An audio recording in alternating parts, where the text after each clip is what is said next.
Hello, everyone. Welcome to Tea Time History Chat Live with me, Philippa Lacey-Brule. It's middle of July, and the sun has actually come out in England, so that's good. I have had an incredible couple of days away, and I'm going to tell you all about that today. So I have already let you know in the title that I will be talking about the Tudor rooms at Hever Castle. This is their new permanent installation. It really brings the castle to life as Anne Boleyn would have known it. It was owned originally by her, I think it was her great-grandfather. Her father, Thomas Boleyn, and her mother, Elizabeth Boleyn, obviously, lived there with the children, Mary, Anne, and George. And although Anne would have always recognised it probably from the outside, although the landscaping around the castle has changed, inside, maybe not so much.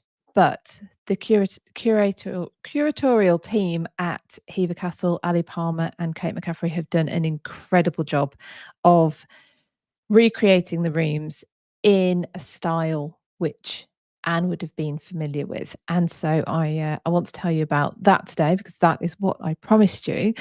But I have also been to another place called West Horsley Place. And I want to tell you about this because I'll tell you the entire story when we get to it. But I was put on to this place by a contact who said, there's Henry VIII and Anne Boleyn history in this place. And I was like, I've never heard of it. So I went there on Monday, and it's got so much history. It's really incredible. I am going to go through some of it with you today. So that is like a bit of a Bobby bonus for today. I'm also going to be doing a podcast with the manager there, and I'll also be writing a blog on it. So don't worry, there's plenty more to come. So I'm really looking forward to today. So before we get on to that, thank you everyone for joining me live. If you're here, I can see Deborah, Marianne Costas, Alan. I think Mike is around as well after reenacting all weekend at Tewkesbury. Wow. Okay, that's a pretty big festival you do at Tewkesbury. It's fantastic. And also welcome to you, and if you're on the catch up or you're listening on the podcast.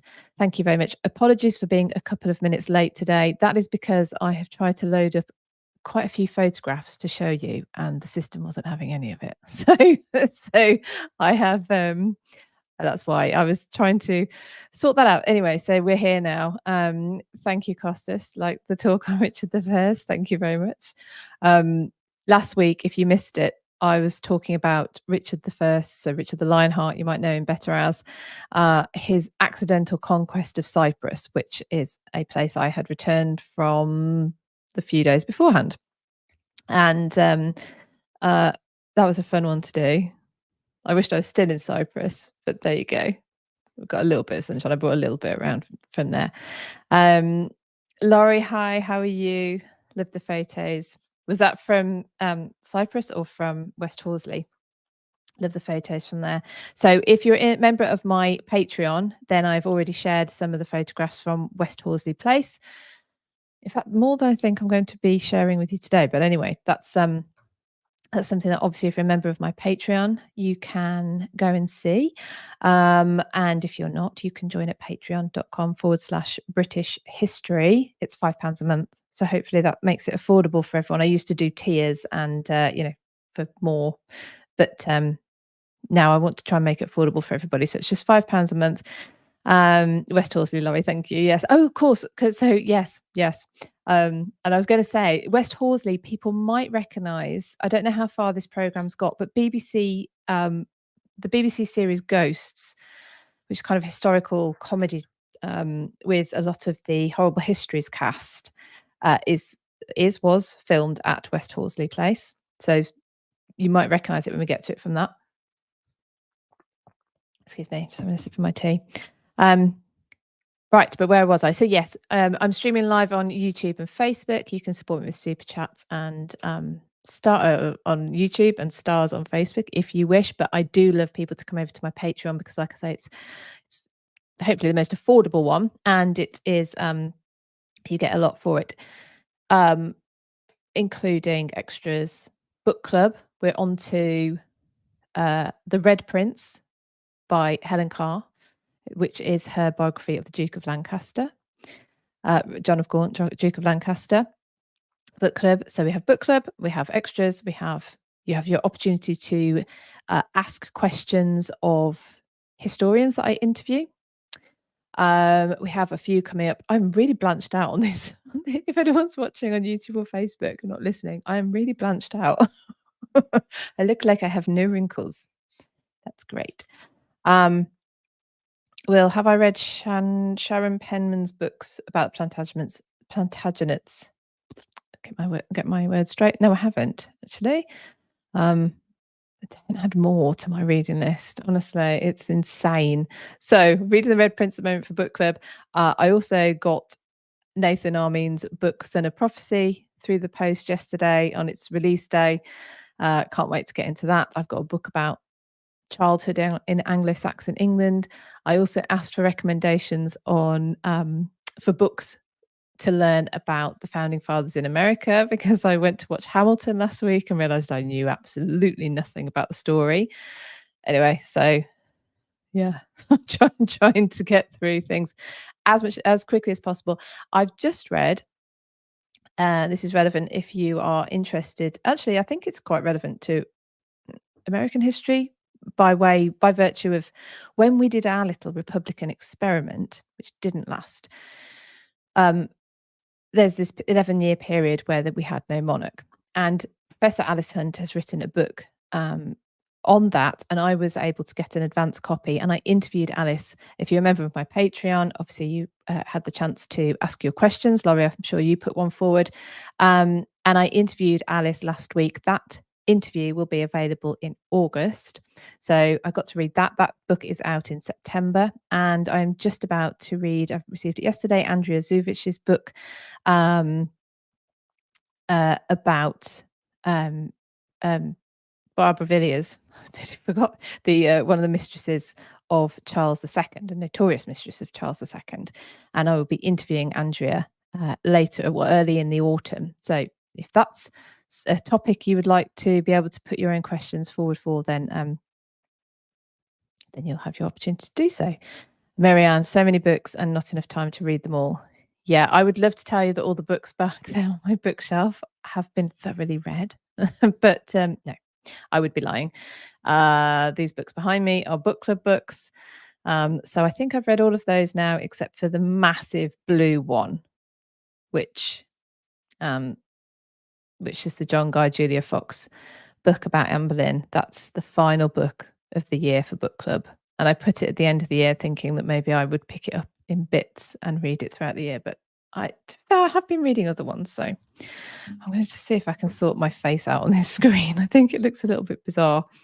There you go. You can have some of my wrinkles back. I'm not shy. Okay. So also, no. Oh, yes. Yesterday, my interview with Gareth Benjamin Streeter came out. Let me see if I've got the thumbnail. Yes, I have. About Arthur Tudor. So Arthur Tudor, I'm sure I don't need to tell you, was the older brother of Henry VIII, and he predeceases his father, and so Henry becomes the heir to their father, Henry VII, and becomes king. And it's, of course, one of the massive what ifs of history. Arthur, at the time of his death, was already married. He'd been married for just over 5 months to the Spanish Princess Catherine of Aragon, and they were living at Ludlow Castle, where they both fell ill. Arthur, unfortunately, died. Catherine wasn't pregnant by this point, so there was no issue from the marriage.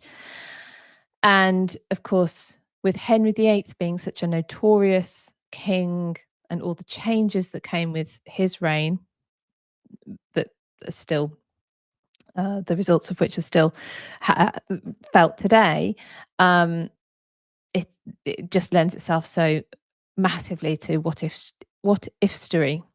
Really should have got that one out straight away. So yeah, If you are interested in Arthur Tudor, my interview with Gareth Streeter is now available on YouTube and on the podcast, both of which can be found under British History. Which, if you're looking for the channel and you can't find it, what I realised, British History is a great name because it explains what I do, and obviously it fits in with the fact that my tour company is British History Tours. However, it does make it a little bit difficult to just do a search for it because it's quite a general term. But if you look for it, I've stuck my face on the channel icon, whatever, so you'll know that you're in the right place. But anyway, so yes, you can find that. I don't know why I've put book now. Well, I know why I've put book now underneath the his picture, but that's because it's not it's not relevant to that one. I copied it off something else. Anyway, that interview is available. So hi Amanda, Marianne, I can't remember if I've said hi to you already, and the Cynthia Rice finally catching a live show. Welcome. Thank you for spending your time with me today. Right, so I will come on to Hever Castle and the new Tudor rooms installation. I was very fortunate to have been invited to the official opening of the rooms. However, that was when I was in Cyprus. So I think I was even luckier actually that I got to walk around the rooms yesterday with the assistant curator at Hever, Kate McCaffrey. And we recorded our chat. So that is going to be available in a couple of weeks. Kate actually talking about the rooms, what you can find in them, how they researched the decor, the furniture, and what happened in those rooms. I am going to go over some of it today, but you will be able to hear Kate describe it in her own words in a couple of weeks' time, when I will put that out in place of my live when I am off camping. So instead of my usual 6 weeks camping trip this year, I'm only doing 2, but one of them I won't leave you alone. I won't leave you to be alone. I'm going to put that out on one of the weeks. Okay, so let's get into West Horsley Place. It is in Surrey. Here we go. Here's some pictures of it. It's around about it's west of London. It's about half an hour from Hampton Court Palace, about an hour from Hever Castle, if that means anything, if you've been around England or if you live here. And you would not know it's there, for a start. That West Horsley and East Horsley are little villages, and the West Horsley Place is pretty much in the middle. You go through sort of a little gated entranceway, and there's quite a long driveway, and it opens up, and there's all these outbuildings. All the outbuildings are grade 2 listed, and it's car park, and you walk around and you get to this incredible what looks like a kind of Stuart mansion house. The whole estate is 400 acres, so it's massive. And I was really surprised, now that I know a bit more about it, that I'd never heard of West Horsley Place. So if, when you're reading your books about Tudor history, you happen to find a reference to West Horsley, please let me know, because I am intrigued as to how it hasn't come up on anything. And I'm kind of starting to maybe have false memories now of thinking that I have heard of it before, but I don't think I had. So it's beautiful. Now, it's one of the reasons it's not been well known about is because it was privately owned for 1,000 years. So it's almost its entirety of its existence. So that's the site, and then subsequently the house. The final owner was a lady called Mary, Duchess of Roxburgh. She died in 2014. She was 99 years old, and she left it to her great nephew, a man called Bamber Gascoigne, who apparently is on the BBC, but I didn't recognise him. Sorry. There you go. And he was sort of familiar with the house. He had visited the house. He'd visited his aunt at the house. But she spent most of her time in London. She would come and spend some of the summers here. It's apparently a very, very cold house. So she wouldn't spend the winters here. She'd spend some time in the summer here. But as with a lot of these older houses, these grand, big houses, the number of rooms in use became less and less and less, to the point where Bamber says he was familiar with about 4 of the 40 or so rooms in the house, because they were the only ones being used when he would visit. And so in 2014, when his aunt Mary, Duchess of Roxburgh, died, he inherited it, but he inherited a house, the massive estate, and a house in a state of disrepair, to say the least. So a lot of money was going to be needed to even stabilize the building. So he and his wife decided they couldn't possibly take it on as a financial as a financial benefit. Manda, didn't he pass away not long ago? Not that I know of, not that was mentioned, but yesterday. So what they decided to do, Monday when I was there, sorry, what they decided to do was set up a charity, basically. So they've set up West Horsley Place Trust, and the idea is obviously to preserve this. We'll get onto the history of it. This historic and architecturally significant property. Alan says Bamber presented University Challenge before Paxman. Yes, well, I heard that, but I don't know why I don't recognise his face, because obviously I was an avid watcher of University Challenge. Maybe that's the problem. But they recognised, obviously, I mean, here's a historian as well, recognised the significance of this house. But I mean, it's a big house. It's in 400 acres. It's a huge undertaking. So this charity was set up, this trust. And you could think, well, it's enough, just the fact that this old house, this old estate, that's reason enough to want to preserve it. But is it just a bit of nostalgia? Is it just a kind of we should do? Well, no, actually, there is Deb, Bamber, the original host of University Challenge. Oh, Amanda says okay, maybe he did. So I don't know who. Well, so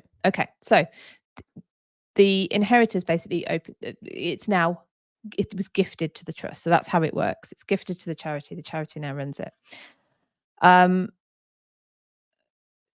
So now the reason. So sorry, there's this nostalgia about it, obviously, but no, actually, massive amount of history here, and this is how I came to know about it. It was I was connected with this place by Professor James Clark, who has done interviews with me on my YouTube channel. He took part in the Tudors Online History Festival that we did last year, which you can still get hold of if you go to buymeacoffee.com/Philippa.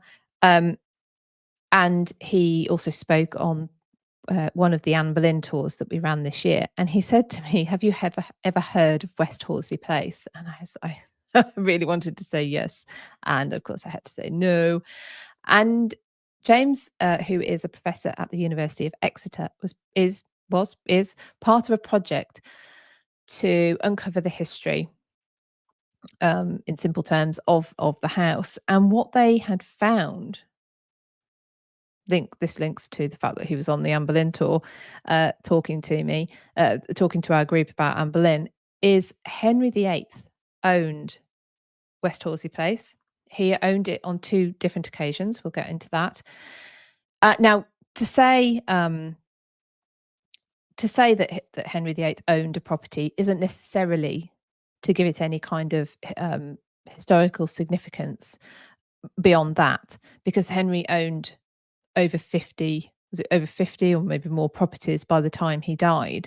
It doesn't mean that he frequented them or even visited some of them at all. However, there are records which place Henry at West Horsley Place on at least one dated occasion. And some of this lack of knowledge that it will be mine today, and some is because the uncovering of the history is still very, very much a work in progress. So, like I say, the trust was set up by Bamboo. Looks like he has since passed, and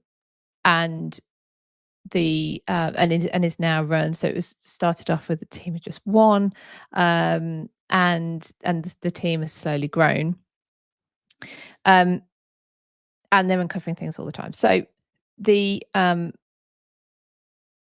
we know of a visit that Henry VIII made here in July 1533.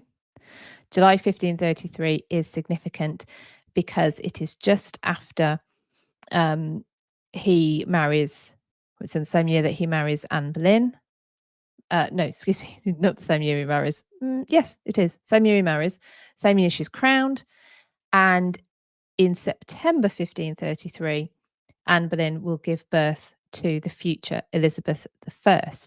In the July 1533, he's at West Horsley Place, and he's a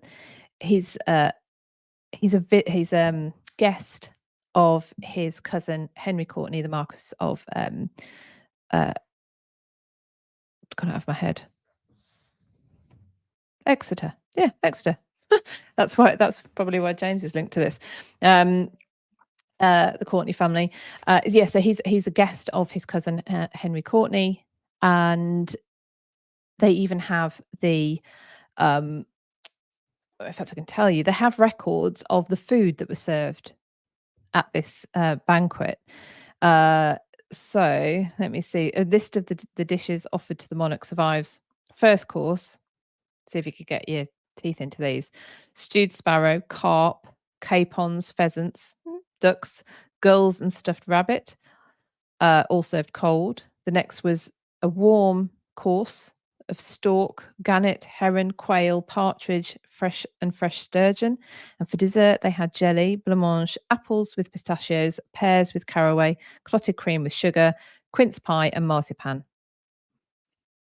So they actually have the menu for Henry's visit, or one of the evenings that he visited Henry Courtenay at West Horsley Place, which is really quite incredible.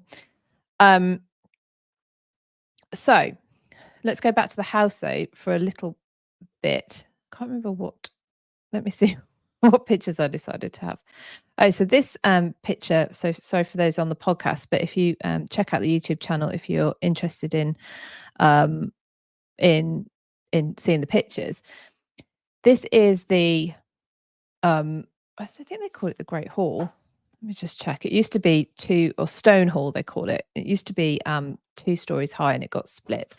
But these flagstones that are down on the floor, they are the original stones that Henry would have walked on when he came here. You can see that the pillars, I'll come back to those in a bit. But if I just go back to the front of the house, it's red brick. That's fine. That could be Tudor. But it looks sort of late Stuarty. But the brick facade actually went up in either the 1640s or 1650s, somewhere around that period. But the house actually dates from 1425. And the main periods of building were between 1425 and 1548. So there's still, like I say, lots to discover about this building. There are 14th century timbers in the building, giving clues to an earlier building on the site. The first part, I believe, the west wing was actually built in 1382. So I think there's stages, and then the main stages are sort of 1425 onwards. The last time there was any significant amount of money spent on it was in the 1930s, when Robert and Margaret Crewe Mills, the Marquis and Marchioness of Crewe, bought it, and they sort of decorated it. Most of those items, or most of the more valuable items which they bought and dressed the house with, were sold at auction after the trust, in order to raise money, basically, when the trust was first set up, to kind of stabilize the house. I mean, much needed funds.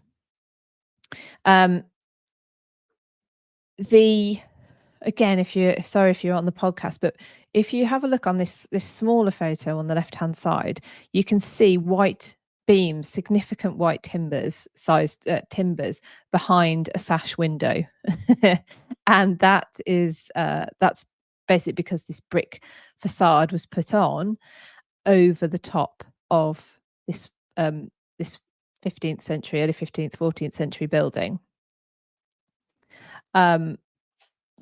Which it's fairly obvious, and that's actually because those beams that you can see there, those timbers, that's the original kitchen. So the kitchen is still there on the ground floor, but the height of the inside the building was split so that there were servants' rooms at the top and a more, I was going to say modern kitchen, but it's in Henry VIII's time that the kitchen was put in. So anyway, I'm not completely sure. Obviously, I'm only just discovering this place. They're still discovering their history. But yeah, so there's a window. The reason there's a window with timbers on show is because the house has this brick facade put on. And I will come back to that story because that's also interesting. The person who did that is interesting. So let's go to this stone hall again. Like I say, these flagstones that are down on the floor, the original floor, the classical decoration that you can see, including those 4 Doric columns, were probably put in around the 1740s by William Nicholas, who owned it at the time. But it was in this room that Henry would have eaten this banquet put on by Henry Courtenay. And Henry had granted the house to his cousin in, I don't remember when that was, 1533, I think. So I think just before they had this banquet. Previous to that, it was owned by John Borchia, who had been at the Field of Cloth of Gold with Henry. It had been confiscated, or he died. I'm not clear as to how it came into Henry's hands. But Henry, of course, can gift land and property, and he gives it to his cousin. His cousin, the Courtenays, are a Catholic family. So, well, they're all Catholic at the time. This is very, very early on. That's another, if you want to know more about that, watch James's talk about the Reformation in my Patreon.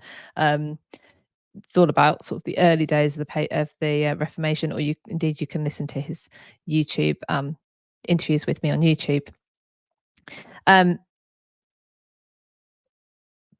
it could be that it was a friendly visit, or it very well could be that Henry was here to kind of let Courtenay know that he was just under his gaze. Needs to stay loyal, needs to stay with the program. Remember, this is 1533. So he's married Anne Boleyn. Anne has been crowned queen. Henry has already had close friends and advisors show their lack of support for Anne as queen. Most significantly, Sir Thomas More. Sir Thomas More, who is I can't remember, he's in the Tower by this point, or he's about to go into the Tower, but he's refused to go to, he didn't go to Anne's coronation. And Anne Boleyn is heavily pregnant. She's going to give birth, as we know, in the September to the baby Elizabeth. Was Anne here with Henry? There's no sort of smoking gun to say that Anne was here. She's not named on any records. So again, that's another line of inquiry, line of investigation. She seems to have been with him in the previous location, wherever that was, and she was with him in the location which precedes his visit to West Horsley Place. So it is very tempting, although there's no evidence, to conclude that Anne was at the same banquet and was here with Henry, where she was 7 months pregnant. So that's obviously incredibly exciting. So by 1538, though, Courtney is executed in 1538. Cromwell, he gets on the wrong side of Cromwell, and Cromwell manages to persuade Henry that Courtney is behind a planned Catholic sort of takeover, because Edward, by this point, has been born, his son by Jane Seymour, and the Catholics want Mary to be Henry's successor, not Edward. I'm not au fait with that particular conspiracy, but that is what got Courtney to the Tower, and he was indicted on the 3rd of December 1538 and beheaded on Tower Hill on December the 9th. And so, of course, for treason, that would have been a treasonous offence, and for all treason, the property of the person is confiscated, is forfeited to the crown. So it's back in Henry's hands, and Henry therefore is able to gift it again, and he gifts it to Sir Anthony Browne. And Anthony Browne gets it in 1547, and he dies in 1548, which is very sad for him. But for us, it means that this plaster ceiling, Laurie says, Henry Courtney and his wife were not big fans of Henry VIII's marriage to Anne, as they were more on the side of Catherine of Aragon. Yeah, yes, exactly. Now, again, apparently James has done a lot of work on the Courtney family. This is sort of his wheelhouse, so I feel like I want to get him back and interview him about the Courtney family. But yes, so it made Henry suspicious, of the Courtneys, not for their Catholicism, because remembering Henry was Catholic. So the reason I'm not so sure of the conspiracy is because the account, the history that I've read in the guidebook talks about Edward is going to be brought up a Protestant. Well, I'm not sure that was very clear to Henry, so that can't have been the preface for the for the planned takeover, whatever. But anyway, yes, yes, exactly. They are more loyal to Catherine of Aragon. Therefore, when Henry marries Anne and Anne's pregnant, Anne's crowned and she's pregnant at the coronation and she's about to give birth, yes, which could be the reason why Henry is even at West Horsley Place, is to kind of say, by my grace, Courtney, you are in favour, but be careful. And this is probably a message that Henry's giving out to a lot of different people at this point. But so when Courtney is executed for treason, comes back into Henry VIII's hands, and he gifts it to Sir Anthony Browne in 1547. And like I say, Anthony Browne dies in 1548. And the significance of that to the story of West Horsley Place is this plaster ceiling, which I've got photographs up of on the screen. The paintwork, Claire tells me at the manager at West Horsley, that's the Victorians having a bit of a play. So potentially it was plain, possibly plain, maybe plain, ready to be painted. But Anthony Browne dies, so we're not sure. But it's got his bosses and his wife's bosses around the side of the room. This room is now called the Geraldine Room, for a story that I haven't got time to go into today, but it's kind of like a small reading room, small library. There's bookcases along one side. There's a window at the end, at both ends, but one sort of a corridor side and the other. So you kind of imagine it as a nice little reading room. However, um, the so you've got this sort of slither of roof, which I don't know, maybe 5 foot wide, 6, maybe more. Anyway, the small room size, right? The significance of that is next door to the Geraldine room, where you have this incredible plaster ceiling, which you can see is being held up by blocks of wood and scaffolding. It is incredibly uh, mm, prone. It's in danger of falling down. It needs work and specialist work. I mean, it's plus you can kind of see when you see the interiors of buildings where the exterior has you've got started to get holes in the walls, holes in the ceiling, so it's damp, and you have this sort of plaster work inside that you start to see coming away and cracking. And then you think of a palace such as Nonsuch, or you think of Nonsuch Palace specifically, actually, which had plasterwork on the outside. And you can see that it really was not ever going to last in any good form or at all eventually. But this Geraldine room, like I say, with this plaster ceiling is cut off. So it's created by putting a wall into a much larger room now called the drawing room, which I've just put a picture up from of. And so behind that far wall is there's a door there on which just outside of the picture, and you've got this ceiling. That plaster ceiling, you can't tell from this picture, I'm afraid, how large this room is, but it's a large room. Um, it is a walk into it and gasp type size room, if that helps describe it. The entirety of the ceiling, I don't know if I've got any. No, I haven't got any measurements here for how large the room is, but I uh, 30 foot by 20, I don't know, large. The entirety of that ceiling would have been that plaster ceiling that Anthony Brown put in. Gutting.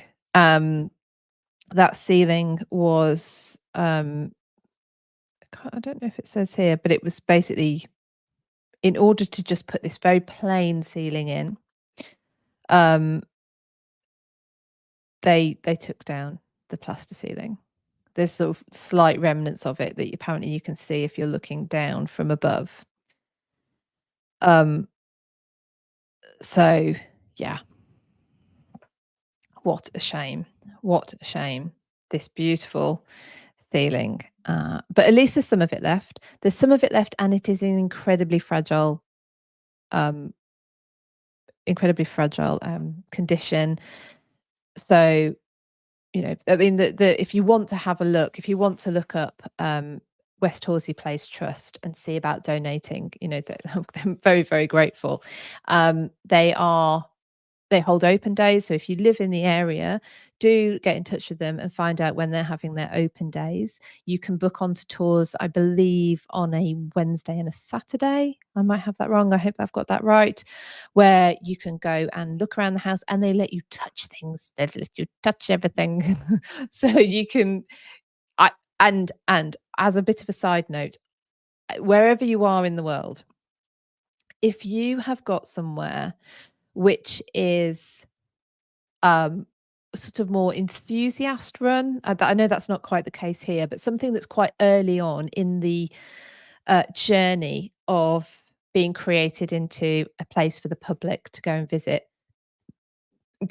Go and support it, but go and really enjoy it, absorb it, um,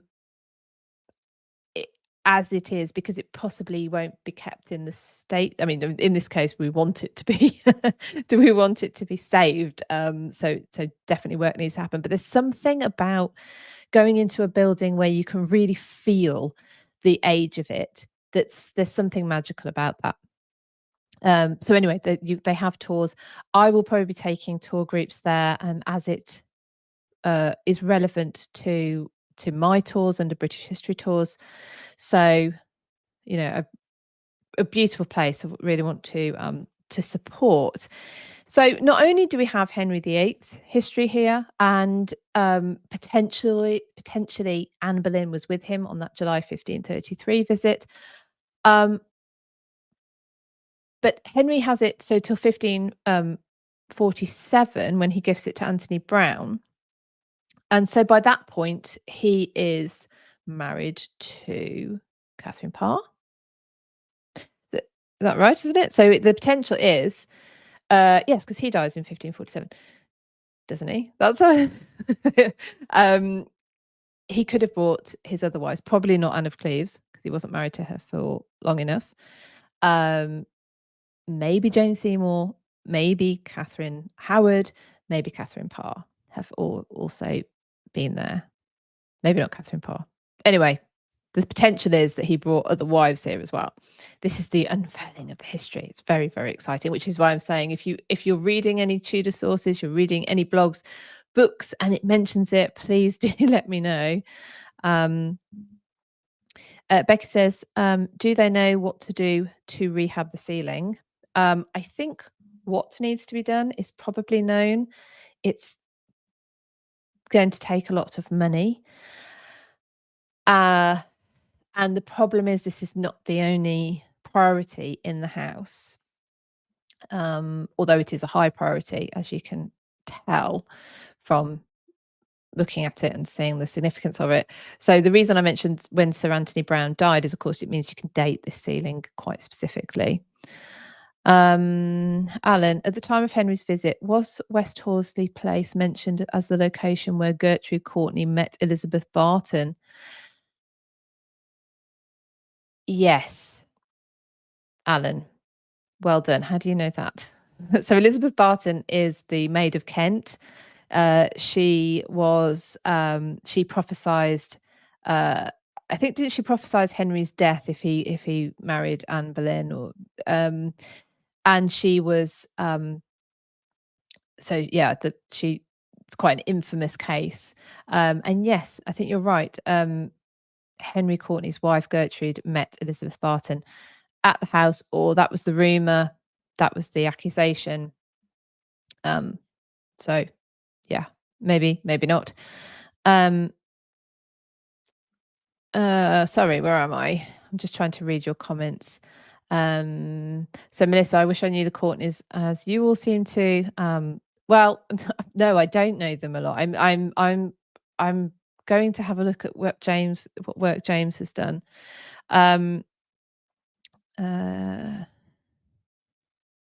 Melissa, I can see you. I can see you in the chat.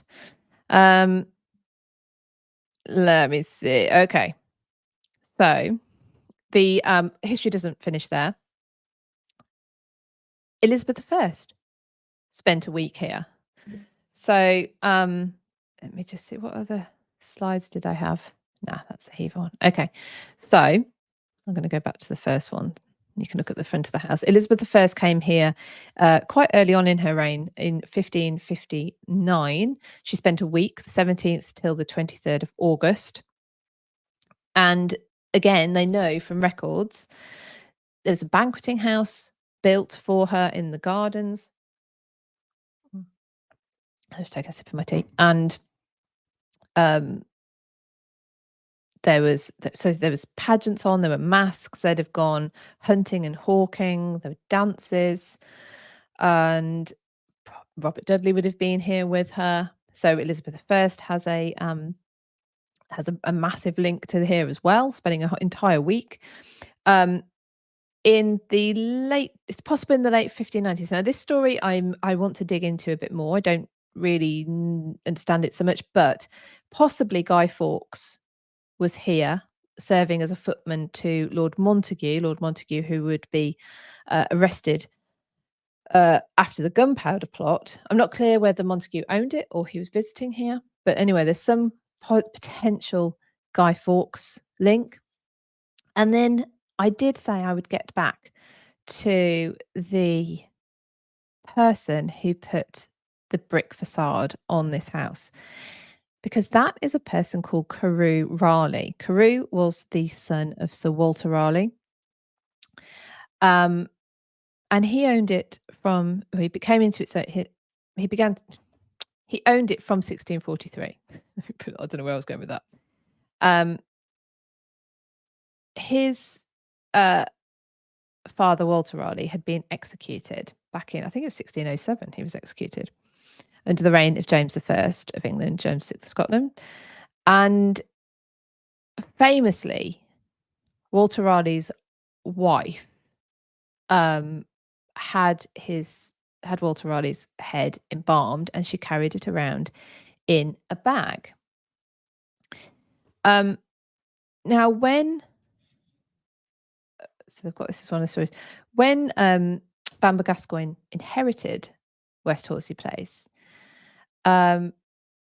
he found there was a bag hanging next to the fireplace in the drawing room, and experts at Historic Royal Palaces identified it as a 17th century bag. I've got the if I show you, I'm sure they won't mind, let me show you the picture that's in their guidebook. This bag, so it's rather, it's sort of red velvet with what was potentially gold on it. I don't know. I'm not very good at my fabrics. And it is thought that it is possible that this is the bag that Elizabeth Raleigh carried her husband's head around in. Where the head is, no one knows, but this could potentially be the bag. And I forgot to ask if I could see it, so I might have to go back. It's a bit of a grim thing to us to see, really, isn't it? But yeah. So, and it was Carew who put the facade on the house in order to make the house look newer. He would probably have wanted to tear it down and start again if he had the money, but he didn't. So he put the front on. So like I say, if you want to look them up, westhorsleyplace.org. They are obviously a trust. They're trying to conserve the house. And I in my newsletter this weekend, I will put a link in there if you want more information. I will be doing a podcast about West Horsley Place. So that will be coming up in a few months' time as well. So if you have any questions, now you know a little bit about it, or if you look it up on westhorsleyplace.org, or like Alan, you have some little insights into it already and you want to ask some more questions, then join my Patreon, patreon.com/British History, and look out for the post where I request questions. Right, let me see some of your comments. Yeah, yikes, Linda says, and Becky, that's eerie. Indeed it is. Marianne, did anyone put them back? What was that in reference to? Oh, is that something? Oh, here we go. Marianne, are you talking about, oh, where are you? Didn't Henry remove Anne's initials from everything? Did anyone ever put them back? That's Hampton Court Palace that you're talking about there. That's a different place. And I want to get on to Hever Castle today, so let's Alan, thank you. Elizabeth Barton, West Horsley references in the Forgotten Tudor Women. Gertrude Courtney, wife and mother of the last Plantagenets by Sylvia Barbara Soberton. Thank you very much. Thank you, Alan. Right. Okay, so Hever. Let's get on to Hever because so I went to West Horsley Place and then I went on to Hever and I stayed the night and it was fabulous. Obviously, I get to go fairly often because we run the Anne Boleyn tour there every year, twice this year, and also I try and fit in Hever Castle if I possibly can to any other tour because it's such a lovely venue. When we were there, for the Anne Boleyn tours this year, the castle were in the middle of creating a new permanent exhibition installation of Tudor rooms. So reimagining some of the rooms that the Boleyn family would have lived in and recognised. Um, so I went and visited and met with Kate McCaffrey, the assistant curator, and she showed me around the new rooms. So if you've been to Hever Castle before and you haven't seen these rooms, I think you'll be interested to see the change. Um, I did actually take this photograph yesterday. I genuinely think I have about 10,000 photographs of Hever Castle. It's just, it's getting a bit silly now. What they have done is there's more and more that then they're learning about the castle itself. So I first ran a tour there in 2018, and I've run one or two, sometimes three there every year, except for the pandemic years, ever since. And so I've been able to hear the evolution of the understanding as to how the castle was um, laid out, who did what. So, for example, it was thought that Thomas Boleyn added, there's sort of a hallway, if you like, for want of a better expression, sort of onto the front of the entrance to the Great Hall. So, sort of another corridor, 2 story. So, with a sort of not long gallery, because there's also a long gallery, but another sort of gallery at the top. And it was thought that Thomas Boleyn added that. Some of the work that was done, Simon Thurley did a survey and came up with this wonderful piece of work, which identified actually that Anne of Cleves had added that. That shed a whole new light onto the fact that actually then Anne of Cleves didn't just have it as part of her property portfolio awarded to her at her divorce from Henry VIII, but she actually not only visited but was there and used Hever Castle enough to build on it, uh, to add to it. And what I should say, actually, in reference to West Horsley Place, is that's another thing they've uncovered at West Horsley Place, is that Henry added kitchens. You don't add kitchens, and a bedroom. You don't add kitchens and bedrooms and a corridor to a house that you don't use. So Henry VIII must have used that house on a number of occasions. Loved the hawking and hunting and whatever in the surrounding area as well. And like I say, it's not too far from London. But anyway, sorry, back to Hever Castle.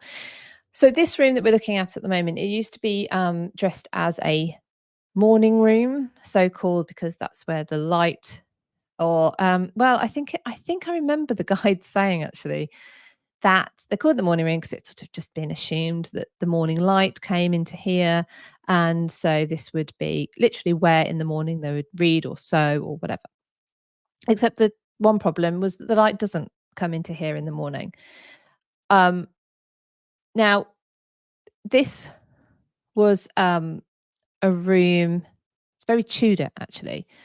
It's the original Great Hall would have extended right to the outside wall. So, if you're looking at the screen, and apologies again to anyone listening on the podcast, but there's basically where there's an internal wall. On the other side of that internal wall is Hever Castle's Great Hall.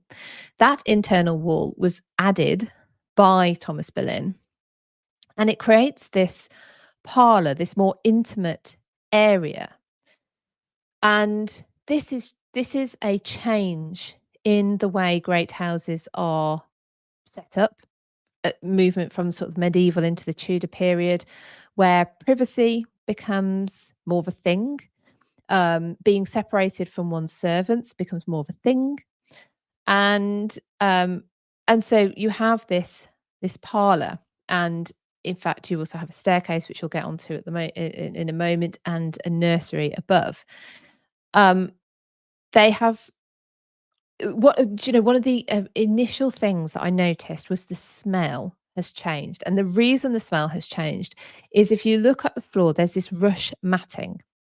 When I used to read, that rushes were put on the floor and sprinkled with water and lavender oil to lavender's antibacterial and I think probably pest control, not sure. And they'd wet it. And I sort of had the idea of loose rushes. And this is actually rush matting. So it's plaited together and it forms a very sturdy, I suppose this is wall to wall, this rush matting in here. So as we would have fitted carpets as opposed to rugs, there's this matting right up to the wall. It does require watering. When you listen to my chat with Kate McCaffrey, she talks about that.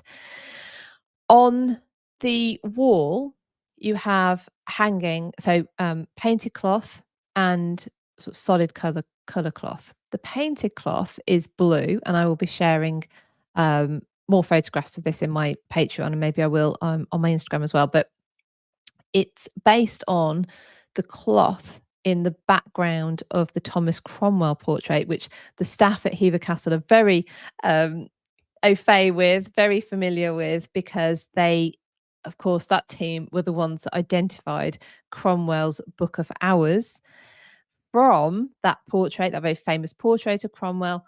And they actually found the book and then also identified that it was part of the same print run as the one that Anne Boleyn had, and Catherine of Aragon had. Anyway, that's another story. And actually, if you want to know more about that, if you're a member of my Patreon, do check out Kate's talk from so all the tour talks go into Patreon at some point. That one is I think that one's already available. If it's not, I will make sure it is, where she talks about that. But anyway, in the back of that, at the back of that portrait is this blue painted cloth, and that has been recreated and used to hang on the walls, as has this. So they'd use stripes of coloured material.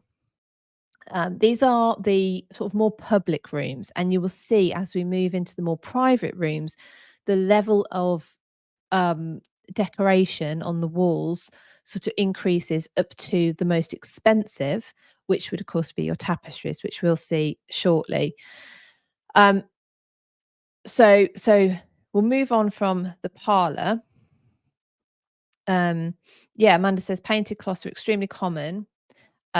Cheaper than woven tapestry, looks good from a distance. Also, I imagine, well, I know, but I don't know if this would, I'm thinking this would be a draw as well, much quicker to get hold of. I mean, a tapestry, unless you're given it or you can buy it, if you commission it, you're talking years waiting for a tapestry. And thinking that perhaps they have fashions like we have fashions, would they have wanted to change the colour? I don't know. I'm sure there's lots of advantages to it. So at the end of this room is this staircase. On the left-hand side, the left-hand side photograph is the bottom of the staircase, and the one on the right-hand side is the doorway into the room at the top of the staircase. The staircase, in fact, continues up another flight, but we're getting off at floor 1 or floor 2, if I translate that into American. I always think rather forebodingly, it gives a warning at the bottom of the steps that there's 13 steps. It's not the steps I'm bothered about, it's the number 13. And do you know, I haven't still counted. I keep meaning to count to see if that includes the little one at the bottom, because if it does, I'll feel much better because it'll be 14 steps. But anyway, you go up to these steps and you come into this room, which has always been called Anne Boleyn's bedroom. And there's been an issue with that.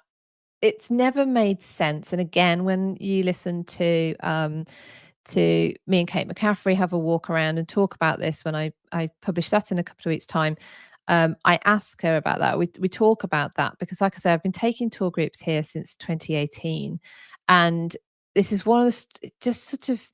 It was sort of always put across as well. It's said to be Anne Boleyn's bedroom, but actually we think probably Astor made that up because Astor, who took over the property in the 1920s, 30s, or maybe even a little bit earlier than that, saved it. No, I have no issue with that, with the Astor whatsoever. But for instance, the Henry VIII bedroom, has never had Henry VIII in it. It didn't exist in Henry VIII's time because it was, it was servant's place.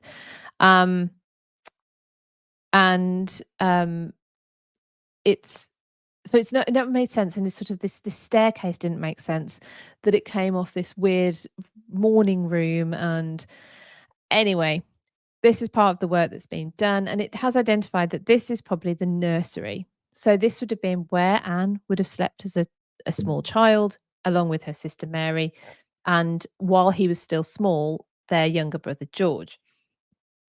The furniture in here is all contemporary to the period. Hever don't have any furniture that they know of that actually comes from the Boleyn's time at the castle. But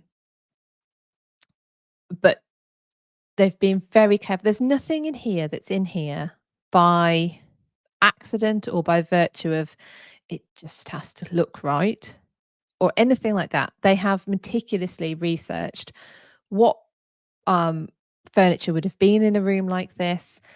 They have acquired furniture that is of the right time period. It's all really, it makes it really come alive as a Tudor building.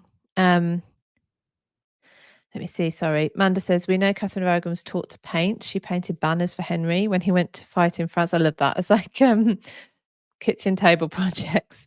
Linda, having been to Hever twice, the stripes are with me. The stripes of red and green fabrics seem out of place. I'm so anxious to learn more about the reasoning of that aspect. So yeah, so again, the color, the colors have been researched. This is the sort of colors. So they've looked at they actually, let me start again. They actually start. Excuse me. They actually don't have records of what the castle would have looked like during the Boleyn's time in terms of decoration. Had there been any records, they were possibly lost. A lot was lost when the cellars were flooded. There was 2 floods, I think one in the 50s and one in the 60s. Who knows what was in the archives there.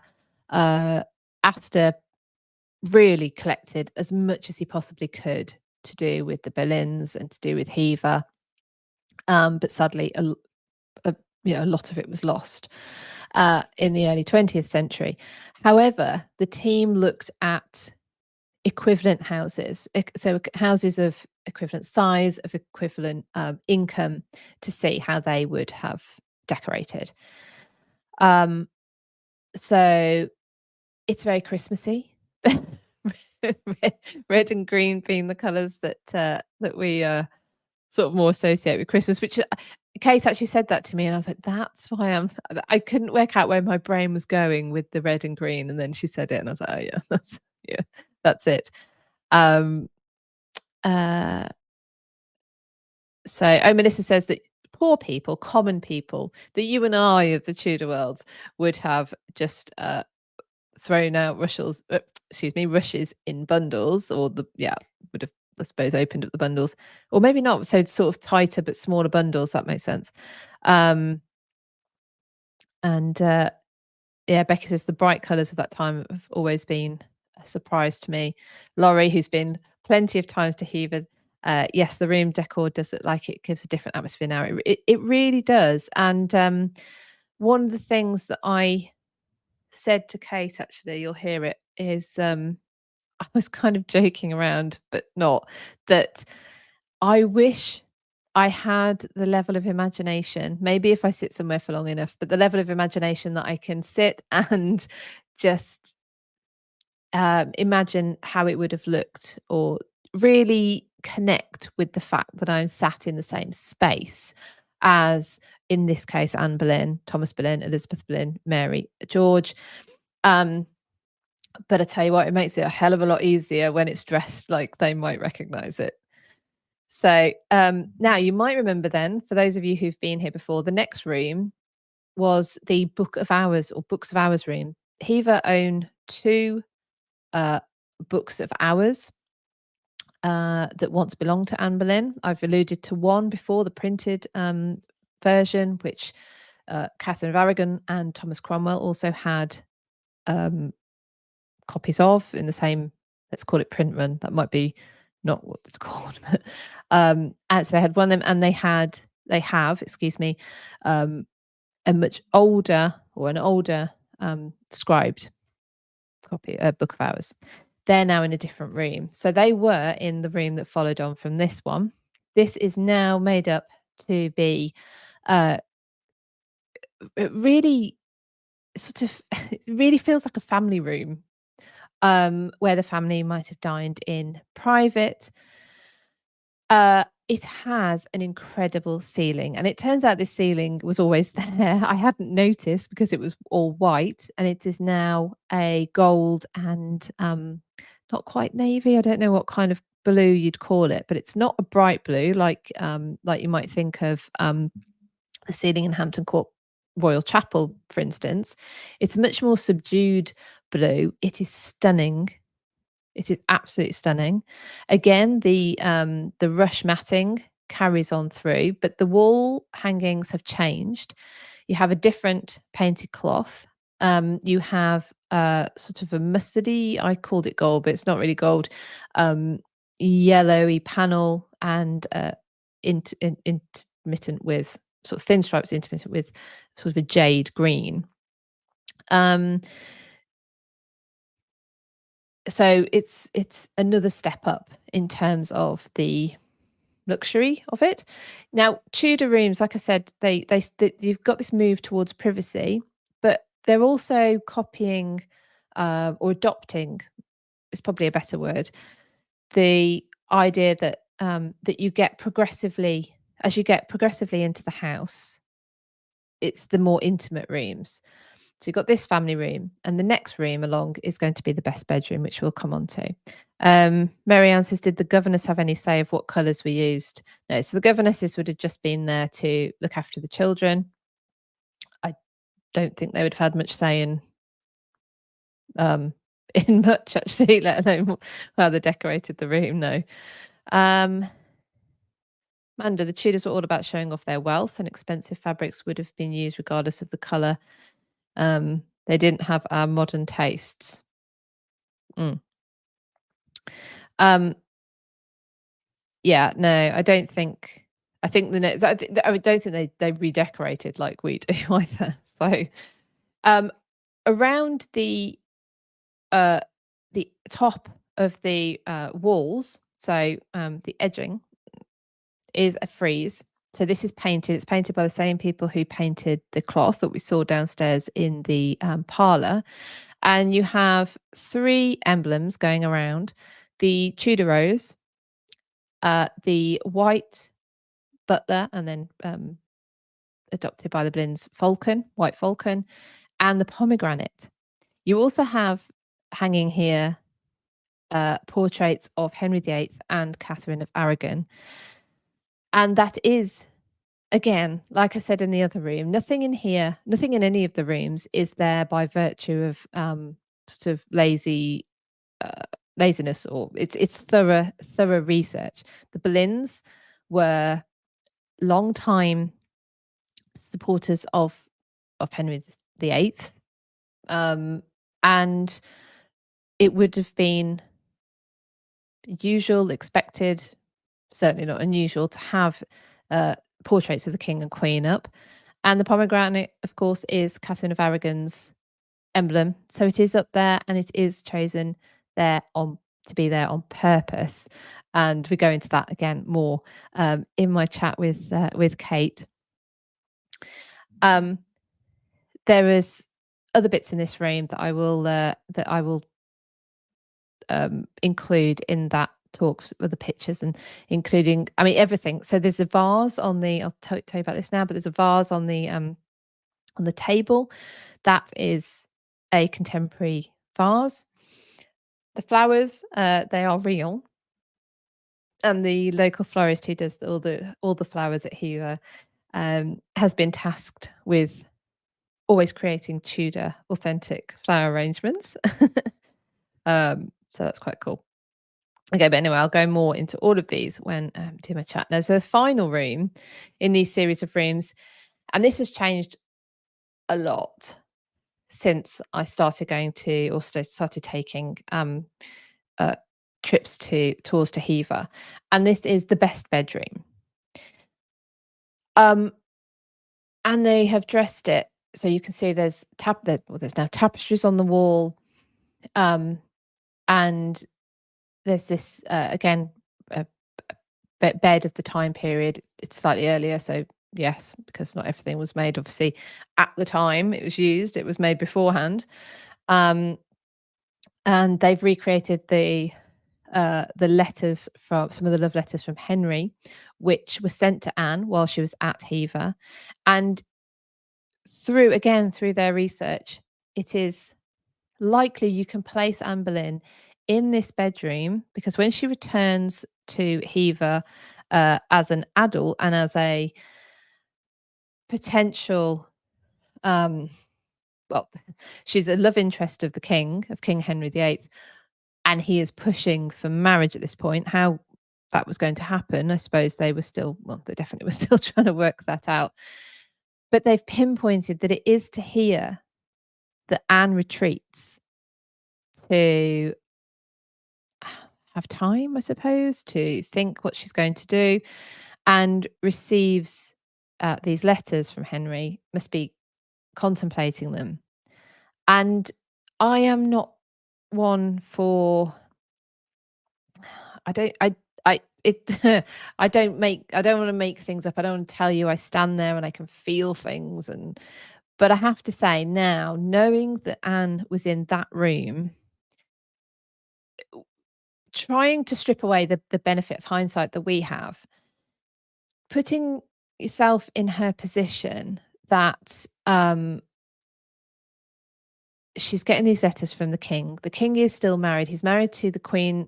They've been married for over 20 years. Um, and Henry is promising her the ultimate. He's promising her marriage, and um, it's the jury is still out. I think it always will be as to whether this is an actual love story or a story of obsession and possession.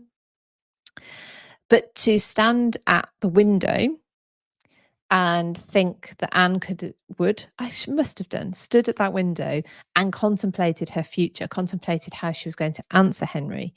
That is actually very moving and poignant, and I was quite surprised at myself because that required feeling, and not always up for that. So, so that was and I think it is down big.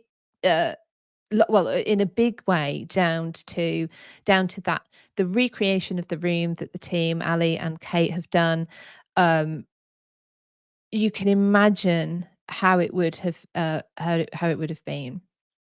Linda's asking, so now that the room has been reimagined, so that chamber room that I showed you with the large dining table, now that that has been reimagined, where are the books of hours? So the books of hours are in.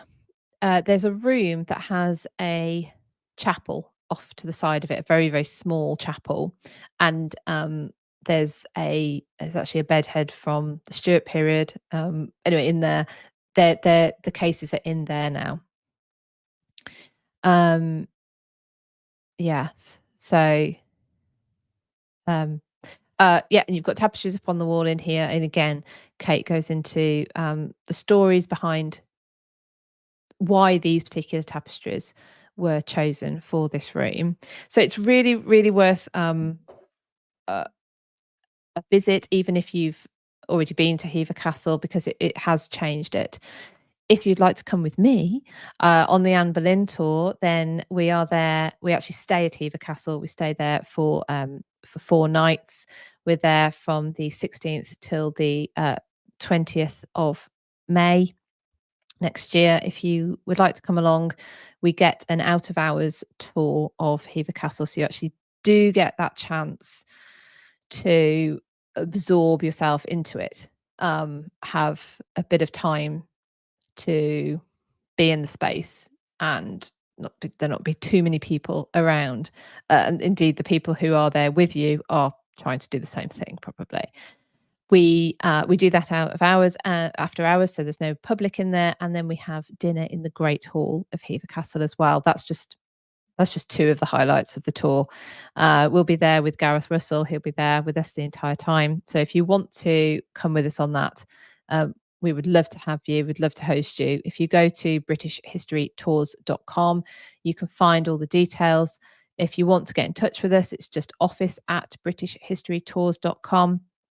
We can answer, there's me and Catherine in the office, and we can answer any questions that you have and help you get booked onto that.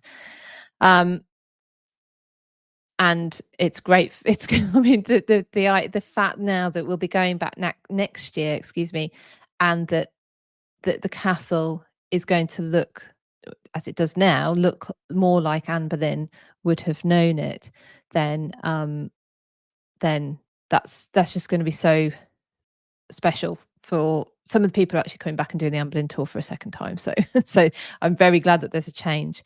Melissa's asking about the pink bathroom. They have not got rid of the pink bathroom. The pink bathroom is so that's, we get to see that on the the hidden Hever tour.